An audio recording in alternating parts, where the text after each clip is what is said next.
ಅಬಲಾಶ್ರಮದ ಎಲ್ಲ ಆಡಳಿತ ಮಂಡಳಿಯ ಸದಸ್ಯರು ಯಾವುದಾದ್ರೂ ಒಂದು ವಿಷಯದ ಬಗ್ಗೆ ಮಾತಾಡಬೇಕು ಅಂತ ನಾವು ತೀರ್ಮಾನ ಮಾಡಿದಾಗ ನಾನು ಅವರಿಗೆ ಅಬಲಾಶ್ರಮ ಎಂದು ಕೇಳಿದ ತಕ್ಷಣ ನಮಗೇನು ಅನಿಸುತ್ತೆ ಅನ್ನೋದನ್ನು ನೀವು ಹೇಳಿ. ಆಶ್ರಮ ನನಗೆ ಅಮ್ಮ.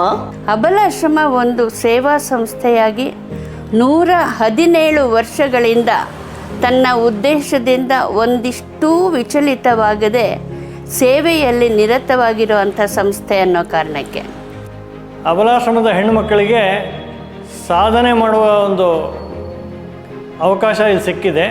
ಇಲ್ಲಿಯ ನಿವಾಸಿಗಳನ್ನು ನಮ್ಮ ಮನೆ ಮಕ್ಕಳಂತೆ ನೋಡ್ಕೊಳ್ತೀವಿ. ಅಬಲಾಶ್ರಮ ನೆಲ ಕಚ್ಚಿರ್ತಕ್ಕಂಥ, ಪೋಷಕರೇ ಇಲ್ಲಿರ್ತಕ್ಕಂಥ ಅಬಲೆಯರಿಗೆ ಇದು ದಾರಿದೀಪವಾಗಿರ್ತಕ್ಕಂಥದ್ದು. ಅಬಲಾಶ್ರಮದ ಮುಖ್ಯ ಉದ್ದೇಶ ಕಷ್ಟದಲ್ಲಿರುವ ಯುವತಿಯರ ಉದ್ಧಾರ. ಭಾಳಷ್ಟು ಸೇವಾ ಸಂಸ್ಥೆಗಳ ಜೊತೆ ಒಡನಾಟ ಇದ್ದರೂ ಇದೊಂದು ವಿಶೇಷವಾದ ಸೇವಾ ಸಂಸ್ಥೆ. 1 ಶತಮಾನಕ್ಕಿಂತಲೂ ಹಳೆಯದಾದ ಇತಿಹಾಸ ಇರುವಂಥ ಸಂಸ್ಥೆ. It's a very huge building, but it looks like one mall. But once you enter inside the Abalashrama, you are in different world.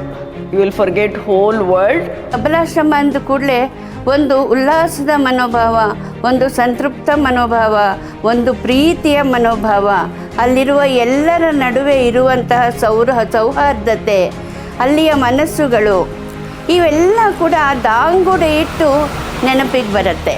ತುಂಬ ಕಷ್ಟದ ದಿನಗಳನ್ನು ಕಳೆದ್ವಿ ನಾವು. ಆಗಿನ ಕಾಲಕ್ಕೆ ಸರಿಯಾಗಿ ನಡೀತಾ ಇತ್ತು. ಬರ್ತಾ ಬರ್ತಾ ನಾವು ಚೆನ್ನಾಗಾದ್ವಿ. ನಮ್ಮ ಯೋಚನೆ ಸರಿಯಾಗಿತ್ತು.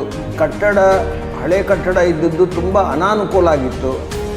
ಎಷ್ಟೋ ಜನ ಆಗಿದ್ದವರು, ಆಶ್ರಮದ ನಿವಾಸಿಗಳಾಗಿದ್ದವರು ಅದನ್ನು ತುಂಬ ಮೆಚ್ಚುತ್ತಾರೆ. ಆದರೆ ಅದರ ಅನುಕೂಲದ ದೃಷ್ಟಿಯಿಂದ ಅದು ಸರಿ ಹೋಗೋಲ್ಲ, ಸರಿ ಆಗ್ತಾ ಇರಲಿಲ್ಲ. ಹಾಗಾಗಿ ಅದು ಬದಲಾವಣೆ ಆಗಬೇಕಾಗಿತ್ತು.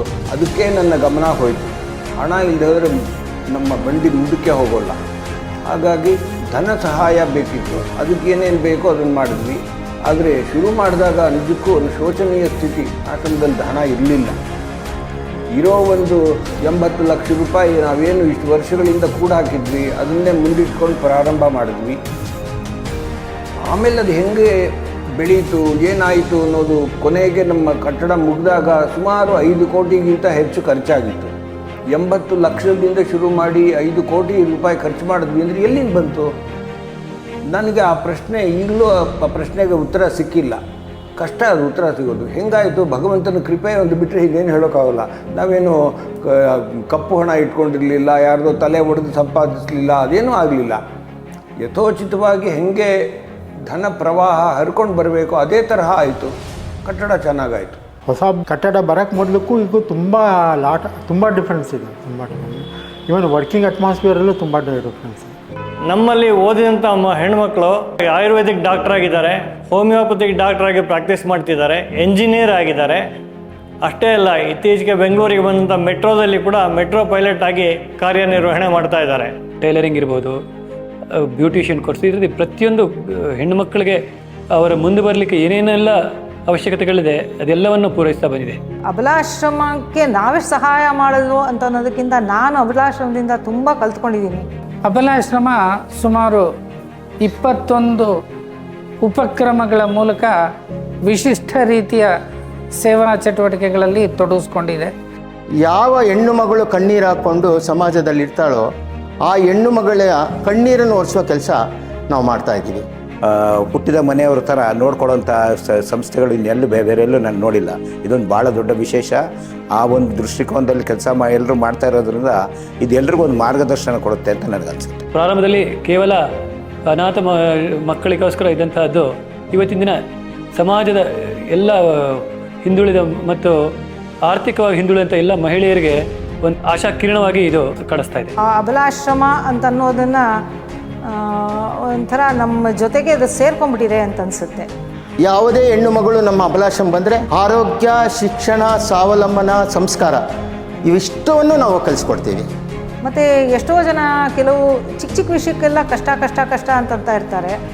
ಆದರೆ ನಾನು ಇದೆಲ್ಲ ಈ ಹುಡುಗಿರನ್ನೆಲ್ಲ ನೋಡಿ ಯೋಚನೆ ಮಾಡಿದಾಗ ಇವ್ರ ಕಷ್ಟಗಳ ಮುಂದೆ ನಮ್ಮ ಕಷ್ಟಗಳು ಏನೂ ಇಲ್ಲ. ಅಬಲರಾಗಿ ಬರುವಂಥ ಹೆಣ್ಣು ಮಕ್ಕಳನ್ನು ಸಬಲರನ್ನಾಗಿ ಒಂದು ಸಮಾಜದಲ್ಲಿ ಅವರು ಪ್ರಬಲ ವ್ಯಕ್ತಿಗಳಾಗಿ ತಮ್ಮನ್ನು ತಾವು ರೂಪಿಸಿಕೊಳ್ಳುವಂಥ, ಸಮಾಜದಲ್ಲಿ ಅಸ್ಮಿತೆಯನ್ನು ಕಂಡುಕೊಳ್ಳುವಂಥ ವ್ಯಕ್ತಿಗಳನ್ನಾಗಿ ರೂಪಿಸೋದಿದೆಯಲ್ಲ, ಇದು ಅತ್ಯಂತ ಕಷ್ಟಕರವಾದ ಕೆಲಸ. ಇಂಥ ಕಷ್ಟವಾದ ಕೆಲಸವನ್ನು ಹೆಣ್ಣು ಮಕ್ಕಳನ್ನು ಸಬಲರನ್ನಾಗಿ ಮಾಡುವಂಥ ಈ ಆಶ್ರಮ ಅಂತಂದರೆ ಒಂದು ತುಂಬ ಸಂತೃಪ್ತ ಮನೋಭಾವ ಉಂಟಾಗತ್ತೆ. ಅಬಲಾಶ್ರಮದ ಆಡಳಿತ ಮಂಡಳಿಯ ದಕ್ಷತೆಯ ಮಾರ್ಗದರ್ಶನದಲ್ಲಿ ಇಂಥ ಅದ್ಭುತ ಸಮಾಜ ಸೇವೆ ಮಾಡಲು ಸಾಧ್ಯ. ಅಬಲಾಶ್ರಮ ಇಷ್ಟು ದಿನ ಹಲವಾರು ಜನಕ್ಕೆ ಅನುಕೂಲ ಮಾಡಿಕೊಡಬೇಕು ಅಂತಂದರೆ ಇದಕ್ಕೆ ನಮಗೆ ಹೆಲ್ಪ್ ಮಾಡ್ತಾ ಇರುವಂಥವ್ರು ಅಂದರೆ ದಾನಿಗಳಿದ್ದಾರೆ.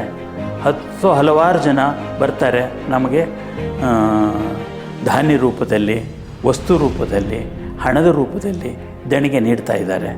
ಅವರೆಲ್ಲರೂ ಇಲ್ಲದೆ ಹೋಗಿದ್ದರೆ ನಾವು ಈ ಥರ ಕಾರ್ಯಕ್ರಮಗಳು ಮಾಡೋಕ್ಕಾಗ್ತಾ ಇಲ್ಲ. ನಾವೆಲ್ಲ ಅಬಲಾಶ್ರಮದ ಪರವಾಗಿ ಅವರೆಲ್ಲರಿಗೂ ನಾವು ಚಿರಋಣಿಯಾಗಿದ್ದೀವಿ. ನಮಸ್ಕಾರ. ಎಲ್ಲರಿಗೂ ವಂದನೆಗಳು.